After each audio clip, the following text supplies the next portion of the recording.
আসসালামু আলাইকুম। খুরশেদা কাকুলি আমন্ত্রণ জানাচ্ছি এনটিভির মধ্যাহ্নের খবরে। আজ কক্সবাজারের রোহিঙ্গা শরণার্থী ক্যাম্প পরিদর্শনে যাচ্ছেন দক্ষিণ ও মধ্য এশিয়া বিষয়ক মার্কিন প্রেসিডেন্টের বিশেষ দূত সার্জিও গোর। দুপুরে কক্সবাজার সফরে যাবেন তিনি। তার সঙ্গে থাকবেন ঢাকায় নিযুক্ত মার্কিন রাষ্ট্রদূত সহ অন্যরা। কক্সবাজার বিমানবন্দরে পৌঁছে মার্কিন দূত সরাসরি যাবেন উখিয়া রোহিঙ্গা শরণার্থী ক্যাম্পে। সেখানে জাতিসংঘের খাদ্য কর্মসূচি সহ বিভিন্ন প্রকল্প পরিদর্শন করবেন তিনি। সন্ধ্যায় ঢাকায় ফেরার কথা রয়েছে যুক্তরাষ্ট্রের দক্ষিণ ও মধ্য এশিয়া বিষয়ক বিশেষ দূত সার্জিও গোর সহ প্রতিনিধি দলের। সিলেটে জাতীয় নাগরিক পার্টি এনসিপির আজকের পদযাত্রা উপলক্ষে টানটান উত্তেজনা বিরাজ করছে। এদিকে হবিগঞ্জে এনসিপির কর্মসূচিতে হামলার ঘটনায় পাল্টাপাল্টি মামলা হয়েছে। বিকেলে কোম্পানিগঞ্জ, গোয়াইনঘাট ও সন্ধ্যায় জৈন্তাপুরে এনসিপির পদযাত্রা শেষে সমাবেশ হওয়ার কথা রয়েছে। এতে দলের আহ্বায়ক নাহিদ ইসলাম, সদস্য সচিব আক্তার হোসেন, মুখ্য সংগঠক নাসিরউদ্দিন পাটোয়ারি, উত্তরাঞ্চলের মুখ্য সমন্বয়ক সার্জিস আলম, দক্ষিণাঞ্চলের মুখ্য সংগঠক হাসনাত আবদুল্লাহ সহ কেন্দ্রীয় নেতারা উপস্থিত থাকবেন। দেশ গড়তে জুলাই জাগরণ স্লোগানে সারা দেশে পদযাত্রা কর্মসূচি করছে এনসিপি। এদিকে নাসিরউদ্দিন পাটোয়ারি সহ 10 নেতার বিরুদ্ধে গতকাল রাতে হবিগঞ্জ সদর মডেল থানায় হামলা ও হত্যা চেষ্টার মামলা করে জেলা ছাত্রদল। এর আগে এনসিপির গাড়িবহরে হামলার ঘটনায় জেলা ছাত্রদলের সভাপতি রাজীব আহমেদকে প্রধান আসামি করে 111 জনের বিরুদ্ধে মামলা করেন জেলা ছাত্র শক্তির আহ্বায়ক। এ বিষয়ে বিস্তারিত জানাতে সিলেট থেকে সরাসরি যুক্ত হচ্ছেন স্টাফ করেসপন্ডেন্ট সজল ছত্রী। সজল, এনসিপির কর্মসূচি এবং নিরাপত্তা ব্যবস্থা সম্পর্কে আমাদের জানাবেন।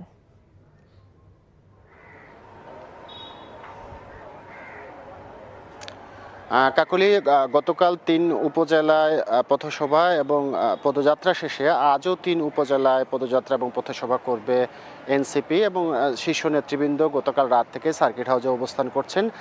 তারা দুপুরের কিছু পরেই কোম্পানিগঞ্জের উদ্দেশ্যে রওনা হবেন বলে আমাদের এখন পর্যন্ত জানানো হয়েছে এবং কোম্পানিগঞ্জে বিকেল 3টায় প্রথম পথসভাটি আজকে শুরু হবে সীমান্তবর্তী উপজেলা সিলেটের কোম্পানিগঞ্জ। এরপর গোয়াইনঘাট এবং জৈন্তাপুরে পথসভার কথা রয়েছে এবং গতকাল গোলাপগঞ্জে এনসিপির গাড়িবহরে হামলার পর থেকে নিরাপত্তা ব্যবস্থা আরও জোরদার করা হয়েছে। যদিও প্রথম দিন থেকে আমাদেরকে আইনশৃঙ্খলা রক্ষাকারী বাহিনীর পক্ষ থেকে জানানো হয়েছিল যে ব্যাপক নিরাপত্তা ব্যবস্থা নেওয়া হয়েছে এবং জানেন যে 5 উপজেলায় বিজিবি মোতায়েন চেয়ে এসপির অনুরোধে জেলা প্রশাসক সদর দপ্তরে চিঠি পাঠিয়েছিলেন এবং আমরা যতদূর জানি বিজিবি মোতায়েন করা হয়েছে, তারা প্রয়োজন মতো মাঠে নামবেন। তবে কালকে পর্যন্ত আমরা তাদের মাঠে দেখিনি। এখন পর্যন্ত আমরা কিন্তু সেখানে আমরা কোনো ধরনের বিশৃঙ্খল অবস্থা দেখতে পাইনি। যে শান্তিপূর্ণ ছিল এবং জনসমাবেশ উল্লেখ করার মতো ছিল এবং আমরা দেখেছি যে গতকাল। সিলেট থেকে জানছিলাম এনসিপির পদযাত্রার খবর।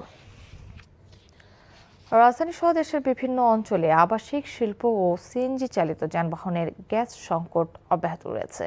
কয়েকদিন ধরে গ্যাসের চাপ স্বাভাবিকের তুলনায় অনেক কম থাকায় ভোগান্তিতে সাধারণ মানুষ। দ্রুত সংকট সমাধানের দাবি ভুক্তভোগীদের। আপেল শাহরিয়ারের রিপোর্ট। রাজধানী সহ দেশের বিভিন্ন এলাকায় গ্যাস সংকট কাটছেই না, বরং দিন দিন বাড়ছে।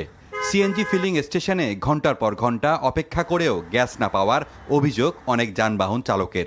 বিভিন্ন ফিলিং স্টেশন ঘুরে দেখা যায় যানবাহনের দীর্ঘ সারি, গ্যাস মিললেও পরিমাণে কম। আবার কিছু কিছু পাম্প সাময়িক বন্ধ। প্রতিদিন আমাদের গ্যাস নিতে হইতেছে 3-4 ঘন্টা লাইনে থেকে। এই যে এখন থেকে সকালের নাস্তাটাও আমরা খেতে পারি নাই। এদিকে মালিকরা ফোন দেয় ডিউটির জন্য। রাত্রেবেলা শুয়ে থাকে, 1-2টার সময় আসি ভালো প্রেশার পাওয়ার জন্য। ও সময় থাকে না, 100 প্রেশার থাকে। আর এই যে বড় গাড়ি নিষেধ করার পরও বড় গাড়ি টঙ্গিতে দেখে এলাম, বড় গাড়ি লাগা রাখছে সরকার, কিন্তু বড় গাড়ি নিষেধ করছে। আজকে শুক্রবার আমার ছুটি ছিল, তাও ওই যে বলে যে গ্যাস নিয়ে এসো। আর নয়তো এই গ্যাসের সমস্যা না থাকলে আমার তো ডিউটি আসা লাগবে না। সবচেয়ে বেশি বিপাকে সিএনজি অটোরিকশা চালকরা। কমে গেছে আয়, জীবিকা নির্বাহ হয়ে পড়েছে কঠিন। দুইবার লইতে গেলে 4 ঘন্টা করে 8 ঘন্টা, অর্ধেক সময় জায়গায় গ্যাস লইতেই। আর হইলো গ্যাস ঢুকে 40 টাকা 50 টাকার গ্যাস। এই যে এটা লইছি 24 টাকা গ্যাস ঢুকছে। এই 24 টাকা কি করা যায়? এরা মালিকরা তো একটু জমা কম নেয় না, আমরা তো খুবই অসহায় হয়ে গেছি। তেলের লাইনটা যাওয়া ছিল, মালিকরা খুলে লাইছে যে আমরা 2 লিটার তেল লয়ে চালামু। ফিলিং স্টেশন কর্তৃপক্ষ বলছে, গ্যাসের পর্যাপ্ত সরবরাহ না পেলে পরিস্থিতি আরও জটিল হতে পারে।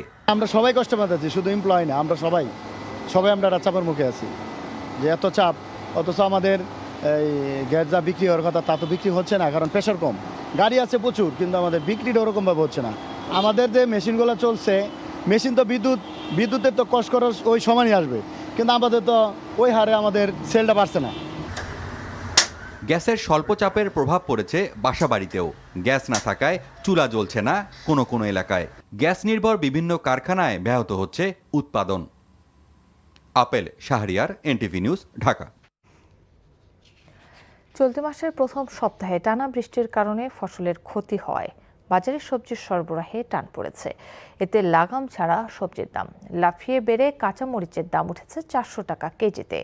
রাজধানীর টাউন হল বাজার ঘুরে দেখা গেছে 20 টাকা বেড়ে লম্বা বেগুন বিক্রি হচ্ছে 140 টাকা কেজি দরে, আর গোল বেগুন 180 টাকা। এছাড়া 120 টাকার করলা বিক্রি হচ্ছে 140 টাকায়। কেজিতে 10 টাকা বেড়ে পেঁয়াজ বিক্রি হচ্ছে 55 থেকে 60 টাকায়। একই হারে বেড়ে লাল ডিমের দাম উঠেছে 140 টাকা ডজন, আর সাদা ডিম 130 টাকা। কিছুটা বেড়েছে ব্রয়লার মুরগির দাম, কিন্তু প্রায় 30 টাকা কমে বাজারে গরুর মাংস বিক্রি হচ্ছে 750 টাকা কেজি দরে।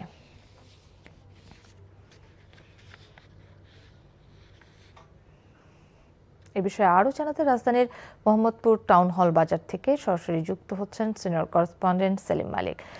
সেলিম, কাঁচামরিচ সহ শাকসবজির দাম নিয়ে ভোক্তারা কি বলছে?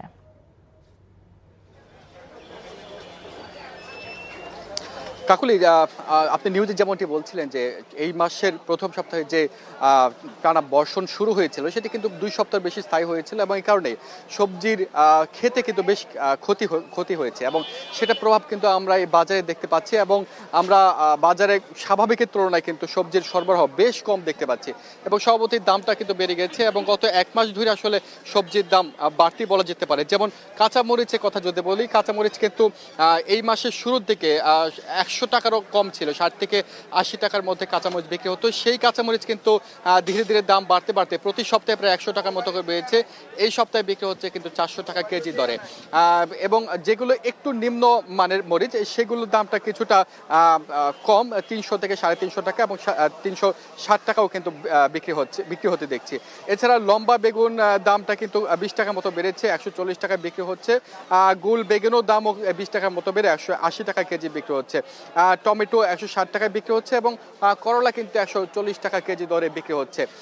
এদিকে পেঁয়াজের দামটাও কিছুটা বেড়েছে। পেঁয়াজের দামটা 10 টাকার মতো বেড়ে এই সপ্তাহে বিক্রি হচ্ছে 55 থেকে 60 টাকা কেজি দরে। গত সপ্তাহে ছিল 45 থেকে 50 টাকায়, এবং এই দরটা কিন্তু অনেক দিন স্থায়ী ছিল।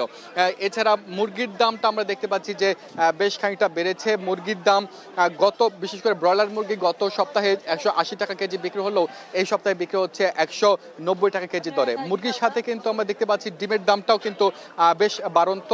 গত সপ্তাহে যে লাল ডিম বিক্রি হতো ডজন প্রতি 130 টাকা, সেটি 140 টাকা ডজনে চলে এসেছে, এবং সাদা ডিম 130 টাকা ডজনে বিক্রি হচ্ছে, এবং এটির দামও কিন্তু 10 টাকা মতো বেড়েছে। তবে সবকিছু দাম বৃদ্ধির মধ্যেও কিন্তু গরুর মাংসের দামে কিছুটা স্বস্তি বলা যেতে পারে, কারণ গরুর মাংসের দাম বিশেষ করে কুরবানির ঈদের পর কিন্তু দাম কমতে শুরু করে। 800 টাকায় উঠে গিয়েছিল কুরবানির পরে গরুর মাংস, সেটি কিন্তু 780 টাকা, এবং এই সপ্তাহে বিক্রি হচ্ছে 750 টাকা কেজি দরে। এছাড়া মাছের দামটা দেশি মাছ অন্যান্য দেশি মাছ আসলে আগের দামে বিক্রি হলেও এই সময় কিন্তু বলা যেতে পারে ইলিশের ভরা মৌসুম, কিন্তু এই ভরা মৌসুমেও কেজি প্রতি ইলিশ কিন্তু বিক্রি হচ্ছে 2800 টাকা কেজি দরে। কাকলি, এই ছিল আমার কাছে চলতি সপ্তাহের বাজার দরে হালচাল। দর্শক, জানছিলাম নিত্য পণ্যের বাজারের খবর। কাঁচামরিচের খবর জানাতে বগুড়া থেকে এবার সরাসরি যুক্ত হচ্ছেন সহকর্মী আতিকুর রহমান সোহাগ। বগুড়ায় তো কাঁচামরিচ উৎপাদন বেশি হয়, এবছর উৎপাদন ও বাজার দর কেমন দেখছেন? কাকলি, আমরা আজকে সকাল থেকে বগুড়া শহরে বিভিন্ন বাজার ঘুরে দেখেছি। আসলে কাঁচামরিচ কিন্তু 300 থেকে 340 টাকা কেজিতে বিক্রি হচ্ছে। যদিও বগুড়া কাঁচামরিচের উৎপাদন হয় অনেক বেশি, কৃষি কর্মকর্তাদের সঙ্গে কথা বলেছি, তারা আসলে জানিয়েছে যে খরিফ মৌসুমের শেষ সময়, এই সময় কিন্তু মরিচের উৎপাদন কম হয়ে থাকে এবং চাষিরা কিন্তু তাদের মাঠ পরিচর্যায় ব্যস্ত। আগাম যে শীতকালীন যে সবজি, এই সবজি চাষের জন্য তারা নতুন চারা রোপণ করবে। আর এই সময় কিন্তু মরিচের যে পুরাতন চারাগুলো থাকে তারা উপড়ে ফেলে জমিগুলো তৈরি করে। আর এই খরিফ মৌসুমে কিন্তু প্রায় 800 হেক্টরের মতো জমিতে মরিচ চাষ হয়। আর সেখানে শীতকালীন সবজি দেখা গেছে প্রায় 6 থেকে 8,000 হেক্টর পর্যন্ত জমিতে চাষ হয়ে থাকে। এই যে কম উৎপাদনের কারণে এবং এই সময় প্রাকৃতিকভাবেই কিন্তু কম উৎপাদন হয়, এই জন্য বাজারেও কিন্তু চাহিদা অনেক বেড়ে, চাহিদা যেমন বেশি সেই সাথে কিন্তু যোগানটাও অনেক কম, এই জন্য দামটা বেড়েছে। প্রতি বছর এই সময় কিন্তু এই খরিফ মৌসুমে শেষ হওয়ার কারণে কিন্তু এই দামটা বৃদ্ধি হয়ে থাকে। অনেকে চাষিরা আসলে বলেছেন যে বগুড়ায় যে পরিমাণ মরিচ উৎপাদন হয়ে থাকে, আসলে এর সংরক্ষণের যদি ব্যবস্থা থাকতো তাহলে কিন্তু এই সময় এই যে ঊর্ধ্বগতির যে দাম এটা কিন্তু থাকতো না বা নিয়ন্ত্রণ করা যেত। তো এই ছিল বগুড়ার মরিচের সর্বশেষ খবর। কাকলি।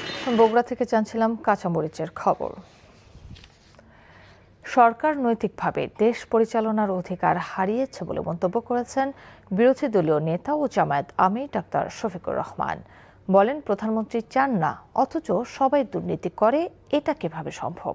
তার ইশারায় সব বন্ধ হলে চাঁদাবাজি কেন বন্ধ হয় না? সকালে জাতীয় প্রেস ক্লাব বাংলাদেশ পরিবহন শ্রমিক ফেডারেশনের ত্রিবার্ষিক জাতীয় সম্মেলনে এসব কথা বলেন তিনি। জানান, ভালোভাবে দেশ পরিচালনা করলে সহযোগিতা করব, কিন্তু জন আকাঙ্ক্ষার বিপরীতে চললে ছাড় দেওয়া হবে না।